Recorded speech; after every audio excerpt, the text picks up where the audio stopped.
इतनी तारीफ मिलेगी मैंने सोचा ना। राधे राधे सोनकू, स्वागत है मेरे नए ब्लॉग में। तो आज है करवा चौथ और करवा चौथ में उठ गई हूँ और ये लोटा और छलनी, मतलब छलनी तो ना सजाई पर ये लोटा और थाली मैंने खुद ही घर पे ही सजाई। और अब मैं लग गई हूँ सीधे काम करने के लिए, क्योंकि सोचा ठंडी ठंडी में काम हो जाओ तो प्यास ना लगेगी। और यहाँ मेरी बच्चा आएगी मेरे दिमाग चाटने के लिए, इनके होते सोते कैसे ना प्यास लगी। और फिर मैंने थोड़ी देर अपने बच्चे ने लाल लड़ाया प्यार करो, क्योंकि मेरे सुबह की शुरुआत जब तक ना ढंग से पाओ जब तक मैं अपने बच्चे ने थोड़ा सा लाड़ प्यार ना करना। और यहाँ लाली भी खुश रह रही है, वो भी बहू बनेगी। वो कह रही मतलब मेहंदी कह रही कि मेहंदी लगाऊंगी, जे लगाऊंगी, लिप्पी लगाऊंगी, बिंदी लगाऊंगी। तो वो भी खुश रह रही कि आज मैं भी बहू बनूंगी।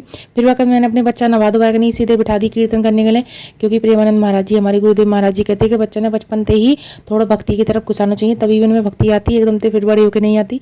तो मैं भी ट्राई कर रही हूँ उनके अंदर भक्ति जगाने की। थोड़ी बहुत तो है, थोड़ी बहुत और रह जाए। झाड़ू पोछा करके नहीं मैं भी नहा धो आई। नहा धोने के बाद फिर मैं भी लगी पूजा की तैयारी पे, क्योंकि आज मैं भी अपनी टेबल साफ करनी, पूजा की टेबल साफ करनी, क्योंकि बहुत ज़्यादा गंदी है रही।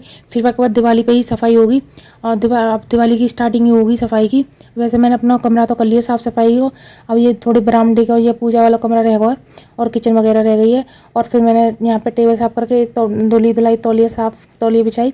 और ये भगवान जी की तौलिया रखती हूँ मैं, 2-3 तौलिया अलग भगवान जी की निकाल रखी हैं। फिर मैंने सब भगवान जी को आसन वासन सब सेट करो।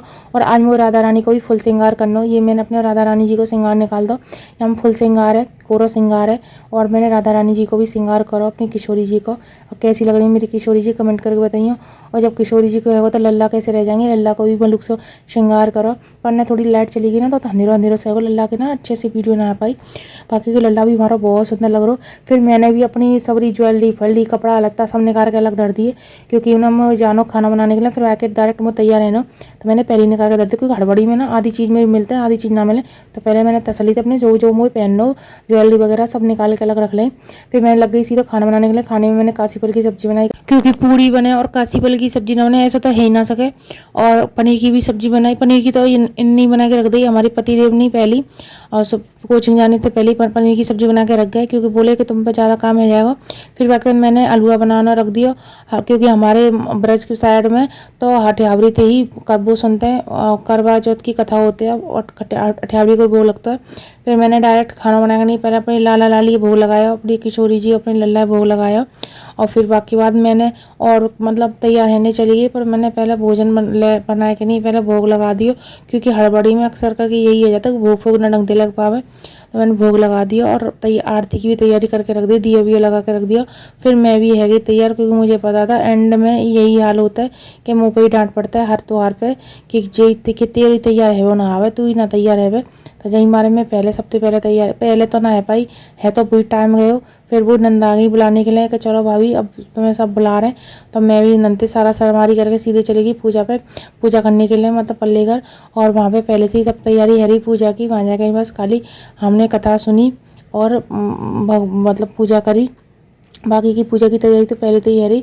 फिर मैंने कथा पढ़ी, कथा पढ़ने के बाद थोड़ी सी अपनी तारीफ भी पाई। और अब के मैंने कचू कचू मतलब राजस्थानी जैसा लुक ले हो, मतलब प्रॉपर राजस्थानी जैसा लुक तो है ना पाया, क्योंकि वो अलग ही लुक होता है। पर मैंने ये कि अपना ज्वेलरी राजस्थानी रखी थी, और जो मेरा चुनरी डली का वो भी थोड़ी राजस्थानी टाइप में रखी। और हेयर स्टाइल भी थोड़ी ऐसी ऐसी करी, मेकअप भी ऐसे ही करो। लेकिन प्रॉपर नहीं है पाए, क्योंकि ना प्रॉपर होने के लिए उसमें राजस्थानी पोशाक भी चाहिए थे, तब ज़्यादा अच्छे लगते हैं। और मैंने पर ये राजस्थानी ज्वेलरी लगाते तो थोड़ा बहुत लुक आएगा। फिर बाकी बात फोटो वोटो करवा के हम चीज़ सीधे चले गए चांद रख देने के लिए, चांद निकले आया। फिर मैंने अपने भी चांद को मुँह देखा और उनके तिलक लगाया और उनकी पूजा करी। मेरी श्री जी और लाल जी से यही प्रार्थना है कि मुझे जब भी मनुष्य को जन्म मिले यही मेरे जीवन साथी बने हर जन्म में, क्योंकि इन जैसा जीवन साथी पाके मैं धन्य हो गई। ये वो इंसान है जो कभी किसी के बारे में बुरा ना सोच सके ना कर सके। और फिर बाकी बाद इनने मेरा व्रत खुलवाया, साथ में बैठ के हमने खाना पीना खाया। फिर लोग छोड़ तो चले, सब्सक्राइब करिए, पेज फॉलो करिए। राधे राधे।